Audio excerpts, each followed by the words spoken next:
اللہ اللہ اللہ اللہ اللہ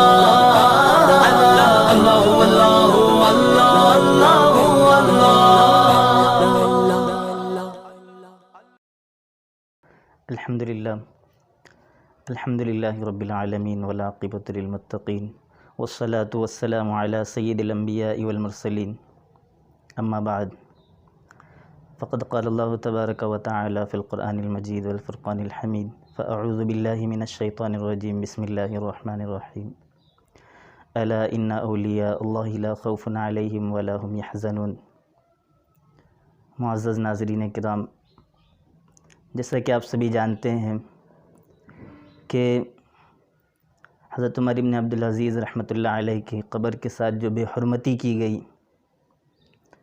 اس سلسلے میں آپ کے سامنے پہلے بھی قسط آ چکی ہے، اسی تعلق سے چند باتیں آپ کے سامنے پیش کی جا رہی ہے کہ حضرت عمر بن عبدالعزیز رحمۃ اللہ علیہ ایک مایہ ناز شخصیت ہے، بہت بڑے اللہ والے ہیں، اولیاء اللہ میں ان کا شمار ہوتا ہے، اور اکثر اکابرین ہمارے فرماتے ہیں کہ خلفائے راشدین 5 ہے اور آپ کو 5واں خلیفہ راشد تسلیم کیا جاتا ہے۔ حضرت عمر بن عبدالعزیز رحمۃ اللہ علیہ جب وہ خلیفہ بنائے گئے تو ان کی پوری زندگی چینج ہو گئی، ان کی پوری زندگی کے اندر تبدیلی آ گئی۔ حضرت عمر بن عبدالعزیز رحمۃ اللہ علیہ خلافت سے پہلے، خلیفہ بنائے جانے سے پہلے بہت عیش و عشرت میں زندگی گزارا کرتے تھے، لیکن جیسے ہی آپ کو خلیفہ بنایا گیا، آپ نے ساری دنیاوی لذتوں کو چھوڑ دیا، دنیاوی شہوتوں کو آپ رحمۃ اللہ علیہ نے چھوڑ دیا، اور ساری چیزوں کو قربان کر کے صرف اور صرف مسلمانوں کی فلاح اور بہبود کے لیے سوچنے لگے۔ حضرت عمر ابن عبدالعزیز رحمۃ اللہ علیہ کے بڑے بڑے کارنامے ہیں کہ آپ نے ایسے ایسے کارنامے انجام دیے کہ جس کو سن کر ہماری عقلیں دنگ رہ جاتی ہے کہ حضرت عمر ابن عبدالعزیز رحمۃ اللہ علیہ انہیں خلافت کی کوئی خواہش نہیں تھی، زبردستی انہیں خلیفہ بنایا گیا، اور جب انہیں یہ خبر ملی تو وہ کہنے لگے انا للہ و انا الیہ راجعون۔ انہیں زبردستی خلافت کے لیے تیار کیا گیا، اور وہ جب خلیفہ بنے تو جیسے ہی خلیفہ بنے تو خلیفہ بننے کے بعد انہوں نے کبھی بھی شاہانہ زندگی بسر نہیں کی، اور بادشاہوں کے جو بہترین سواریاں وغیرہ ہوتی تھی اور ان کے بہترین پوشاک، بہترین لباس ہوا کرتے تھے، وہ ساری چیزوں کو انہوں نے چھوڑ دیا کہ جیسے ہی وہ خلیفہ بنائے گئے تو ان کے سامنے بہترین گھوڑے پیش کیے گئے، تو انہوں نے کہا کہ یہ کیا ہے؟ تو کہنے لگے کہ یہ شاہی سواری ہے، شاہی گھوڑا ہے۔ تو کہا کہ مجھے میرا خچر کافی ہے۔ ایسی انہوں نے زاہدانہ زندگی بسر کی۔ حضرت عمر بن عبدالعزیز رحمۃ اللہ علیہ ایک بہترین فقیہ بھی تھے، اور فقہ کے اندر اور اسی طریقے سے دین کے اندر ان کا ایک بہت ہی اونچا مقام تھا۔ بعض حضرات فرماتے ہیں کہ اگر وہ خلیفہ نہ بنائے جاتے تو ان کا شمار بڑے بڑے اماموں میں ہوتا، اور وہ ایک فقہ کے ماہر امام تسلیم کیے جاتے۔ حضرت عمر بن عبدالعزیز رحمۃ اللہ علیہ خلیفہ بننے کے بعد انہوں نے پوری دنیا کو عدل و انصاف سے بھر دیا، پوری دنیا کے اندر انہوں نے انصاف کا بول بالا کیا، اور ہر کسی کے ساتھ انہوں نے انصاف کیا، اپنے اور پرائے سب کے ساتھ انہوں نے یکساں سلوک کیا، کسی سے کمی اور زیادتی اور ناانصافی کا سلوک ان سے کبھی سرزد نہیں ہوا۔ وہ جو کچھ بھی کہتے تھے لوگوں سے، خود بھی اس پر عمل کرتے تھے، اور اپنے آپ کو بھی وہ ایک ادنا مسلمان شمار کرتے تھے، اپنے آپ کو بھی ایک ادنا مسلمان شمار کرتے تھے۔ کبھی بھی انہوں نے اپنے آپ کو دوسروں سے برتر نہیں سمجھا، کبھی بھی اپنے آپ کو دوسروں سے برتر اور دوسروں سے بڑا نہیں سمجھا، بلکہ وہ کہتے تھے کہ میں بھی عام مسلمانوں کی طرح ایک ادنا سا مسلمان ہوں۔ حالانکہ 3 بر اعظموں پر ان کی حکومت تھی، 3 بر اعظموں پر وہ حکومت کر رہے تھے، لیکن اس کے باوجود بھی ان کے اندر سادگی ہی سادگی تھی۔ ایک مرتبہ ان کی زمام حکومت کا واقعہ ہے کہ قتیبہ بن مسلم انہوں نے سمرقند کو فتح کر لیا، اور سمرقند کو فتح کرتے ہوئے اسلامی جو اصول ہے اس سے انہوں نے انحراف کر لیا، کہ اسلامی اصول یہ تھا کہ جب بھی کسی شہر کو فتح کیا جاتا یا کسی شہر پر حملہ کرنے کا ارادہ ہوتا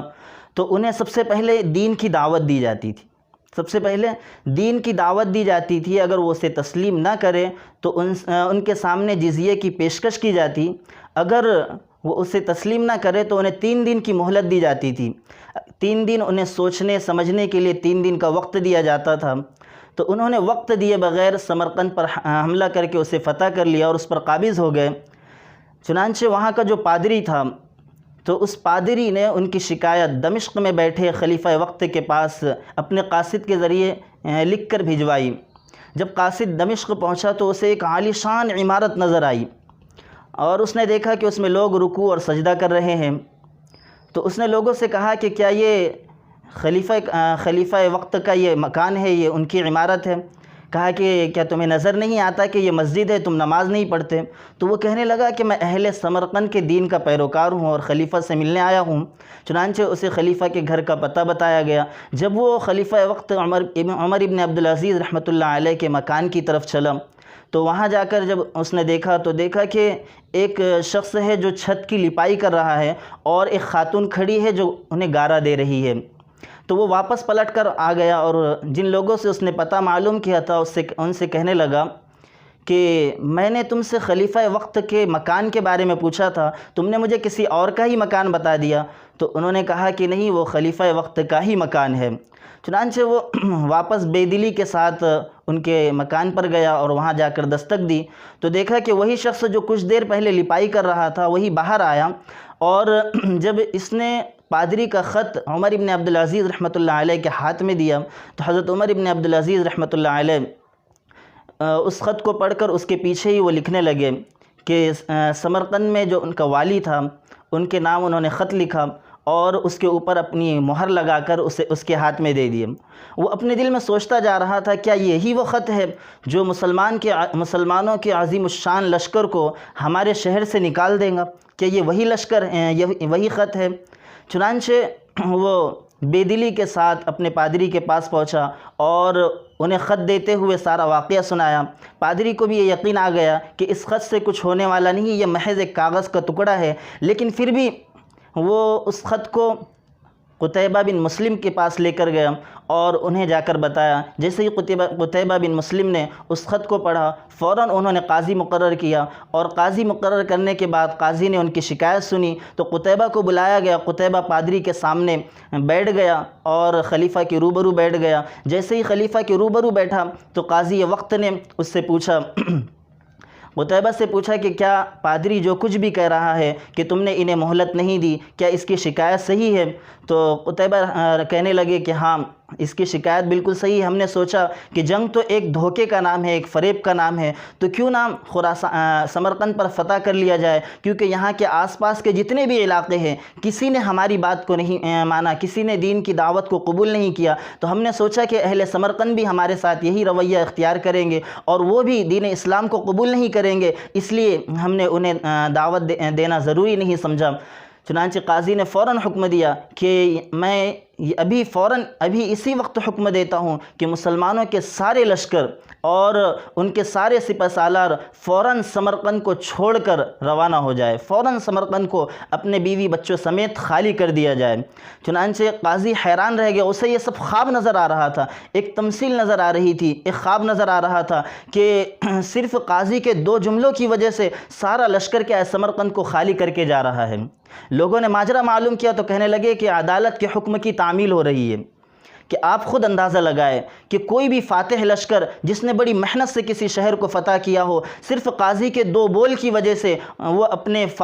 مفتوحہ شہر کو، اپنے فتح کیے ہوئے شہر کو چھوڑ کر چلے جائے، آپ کو کسی بھی قوم کی، کسی بھی مذہب کی تاریخ میں کبھی نہیں ملے گا۔ لیکن قاضی کے کہتے ہوئے ہی سمرقند کو فوراً خالی کر دیا گیا۔ لوگوں کو جب یہ معلوم ہوا کہ قاضی کے حکم کی تعمیل میں یہ شہر خالی کر دیا گیا تو رات میں سارے گھروں سے رونے کی آواز آ رہی تھی، آہ و بکا کی آواز آ رہی تھی، رونے چیخنے چلانے کی آواز آ رہی تھی کہ ہائے ہمیں کیسے لوگ ہمیں چھوڑ کر چلے جا رہے ہیں، ایسے عادل لوگ، ایسے انصاف پسند لوگ ہمیں چھوڑ کر چلے جا رہے ہیں۔ اور وہ مسلمانوں کے لشکر سے دوری بہت زیادہ دیر تک برداشت نہ کر سکے، فوراً وہ روانہ ہوئے اور اپنے پادری کے ساتھ جا کر مسلمانوں کے لشکر کو واپس لے آئے اور سب نے اسلام قبول کر لیا، اور کئی دنوں تک سمرقند اسلامی حکومت کا دارالخلافہ بنا رہا۔ تو یہ حضرت عمر ابن عبدالعزیز رحمۃ اللہ علیہ کے ایسے انصاف بھرے کئی کارنامے ہیں کہ جب حضرت عمر ابن عبدالعزیز رحمۃ اللہ علیہ کا انتقال ہوا تو اس وقت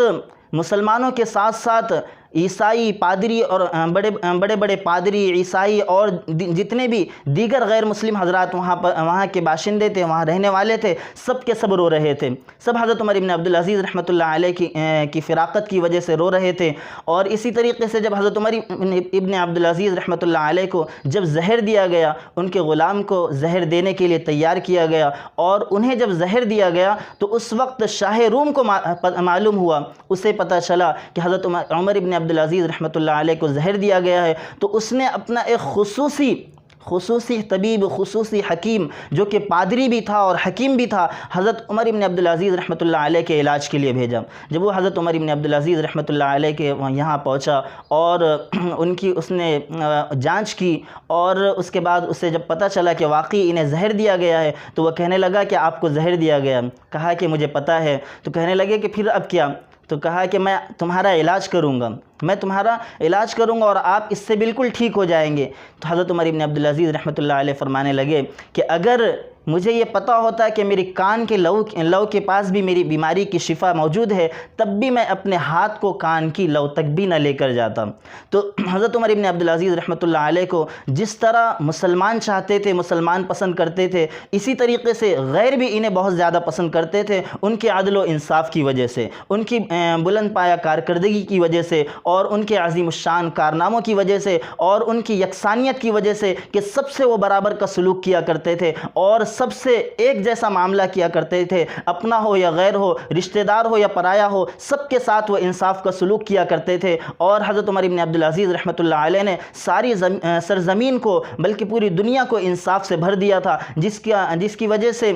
ساری دنیا کا عالم یہ تھا کہ کہیں بھی کوئی غریب نظر نہیں آتا تھا، جلدی سے کوئی غریب نظر نہیں آتا تھا، اور خود کا یہ حال تھا کہ کھانے کے لیے گھر میں کچھ موجود نہیں ہوتا تھا تو فاقے کرتے تھے، کھانے کے لیے گھر میں موجود نہیں ہوتا تھا تو فاقے کرتے تھے۔ ایک مرتبہ آپ کی خواہش ہوئی کہ انگور کھایا جائے، انگور کھانے کو دل چاہا، تو حضرت عمر بن عبدالعزیز رحمۃ اللہ علیہ اپنی اہلیہ فاطمہ کے پاس آئے اور کہنے لگے، فاطمہ بنت عبد الملک سے کہنے لگے کہ میرا انگور کھانے کو دل چاہتا ہے۔ تو کہنے لگی کہ آپ بادشاہ وقت ہے، خلیفہ وقت ہے، خلیفۃ المسلمین ہے، اور آپ کے پاس انگور کھانے کے لیے بھی پیسے نہیں ہے۔ تو وہ وہاں سے روتے ہوئے چل دیے، کہنے لگے کہ آج میں اپنی خواہش کو تو پورا کر سکتا ہوں، لیکن کل قیامت میں اللہ تبارک و تعالیٰ کو اس کا جواب نہیں دے سکتا۔ تو یہ حضرت عمر بن عبدالعزیز رحمۃ اللہ علیہ تھے کہ جن کی مثال ہم حضرت عمر بن الخطاب رضی اللہ تعالیٰ عنہ کے بعد سے اب تک اور نہ ہی قیامت تک ہم پیش کر سکیں گے۔ ایسی زندگی انہوں نے گزاری اور ایسی انہوں نے حکومت چلائی اور ایسا خلافت کو انہوں نے سنبھالا کہ دنیا اس کی مثال پیش نہیں کر سکتی، بلکہ دنیا کے حکمرانوں کے لیے اور دنیا کے بادشاہوں کے لیے ان کی زندگی کے اندر بہت بڑا نمونہ رکھا ہوا ہے کہ سلطنت کیسے چلائی جاتی ہے، رعایا کو کیسے سنبھالا جاتا ہے۔ ایسے شخص کی کیا قبر کے ساتھ آج بے حرمتی کی جا رہی ہے، اور اس کی وجہ ہم اور آپ لوگ ہیں، کیونکہ ہم نے اپنے اکابرین کو جاننے کی کوشش نہیں کی، ہم نے اپنی تاریخ کو جاننے کی کوشش نہیں کی۔ اگر ہم اپنے اکابرین کے بارے میں جانتے، اگر ہم اپنی تاریخ کو پڑھتے، اگر ہم اپنی تاریخ کو فراموش نہیں کرتے، تو یقیناً دوسروں کی یہ جرأت نہیں ہوتی کہ وہ ہمارے اکابرین کے ساتھ گستاخیاں کرے، ان کی قبر کے ساتھ گستاخیاں کرے، یا صحابہ کرام کے ساتھ تبرہ بازی کرے۔ اور کہ آج ہم دیکھتے ہیں کہ کہیں صحابہ کرام کے اوپر تبرہ بازی کی جاتی ہے، کہیں صحابہ کرام کو داغدار کیا جاتا ہے، انہیں نشانہ بنایا جاتا ہے، کہیں ہمارے اکابرین کے ساتھ گستاخیاں کی جاتی ہے اور ان کی شان میں غلط جملے استعمال کیے جاتے ہیں۔ اس کی وجہ یہ ہے کہ ہم نے اپنے اکابرین کو چھوڑ دیا، ہم نے ان کی سوانح کو چھوڑ دیا، ہم نے ان کی تاریخ کو بھلا دیا۔ اگر ہم ان کی تاریخ کو یاد رکھتے تو ایسا وقت ہمیں دیکھنا نہیں پڑتا، اس لیے میری آپ سے گزارش ہے کہ ہم اپنے اکابرین کی تاریخ کو پڑھنے کی کوشش کریں، ان کی سوانح سوانے کو پڑھنے کی کوشش کریں، ہم ان کے بارے میں جانیں کہ انہوں نے کیسی عمدہ زندگیاں گزاری ہے، تاکہ وہ ہمارے پیروکار بن سکے، ہمارے لیے لائق اتباع بن سکے، ہمارے لیے لائق تقلید بن سکے، اور ہم ان کی تقلید، ان کی اتباع کر سکے، اور ان کی نقش قدم پر ہم بھی چل سکیں۔ اس لیے ہم ان کی تاریخ کو جاننے کی فکر کریں، کیونکہ جو قوم اپنے ماضی کو بھول جاتی ہے، جو قوم اپنی تاریخ کو بھول جاتی ہے، وہ کبھی بھی عروج اور سربلندی کو نہیں پا سکتی، وہ کبھی بھی کامیاب نہیں ہو سکتی، کبھی بھی کامیابی کے منازل وہ طے نہیں کر سکتی۔ اس لیے ہم اپنی تاریخ کو جاننے کی کوشش کریں۔ حضرت عمر بن عبدالعزیز رحمۃ اللہ علیہ یقیناً اللہ کے ولی ہے، یقیناً اللہ کے ولی ہے، اس وجہ اور اللہ تبارک و تعالیٰ کا ارشاد حدیث قدسی کے اندر اللہ تبارک و تعالیٰ فرماتے ہیں من عاد لی ولیا فقد آذنتہ بالحرب، کہ جو کوئی میرے دوستوں سے دشمنی رکھے گا تو میری طرف سے اس کے لیے اعلان جنگ ہے۔ تو اس لیے جو بھی حضرت عمر ابن عبدالعزیز رحمۃ اللہ علیہ کی شان میں گستاخیاں کر رہے ہیں انہیں اس کا بدلہ ضرور ملے گا، لیکن ہماری طرف سے جو کوتاہی ہو رہی ہے کہ ہم نے ان کی زندگیوں کو بھلا دیا، تو اس کی ہم خود فکر کریں، ہم کوشش کریں کہ ہم ان کی زندگیوں کو جانیں اور ان کی زندگی کو اپنائیں، ان کی زندگی کے ہر معمولات کو اپنی زندگی کے اندر لانے کی فکر کریں۔ وآخر دعوانا الحمدللہ۔